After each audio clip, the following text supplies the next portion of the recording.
Hey Bearcats, this is Andres Aguirre bringing you this week's Ticker Update. In recent news, the New York City Council passed a resolution on March 10th that supports the new deal for CUNY. It calls on the state legislature and governor to include the deal in the fiscal year 2023 state budget. Read more about this in the Ticker's news section. An opinion piece explains how President Joe Biden's full-scale support of Ukraine appears to be wavering.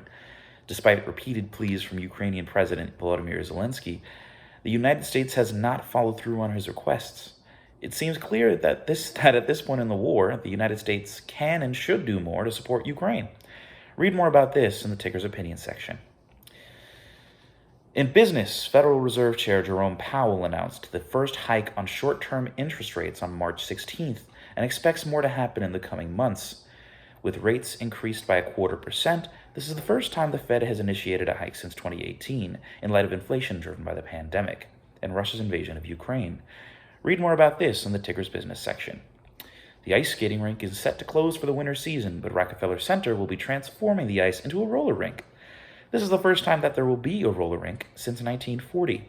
The Los Angeles-based company Flipper's Roller Boogie Palace is contracted for the project that is set to open on April 15th.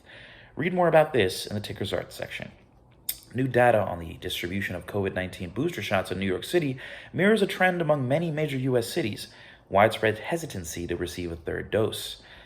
But the numbers for New York City residents also showed glaring disparities by race, ethnicity, and neighborhood. Read more about this in the Ticker's Science section. In the sports world, after several postponements, baseball finally opened their first season in 2 years with a loss against Purchase College. 4 games later, the team is still without a win, but still have a busy week ahead to earn their first victory of the season. Read more about this in the Ticker Sports section. You can find all these stories and more at theticker.org. That's all for this week, Bearcats. See you next time.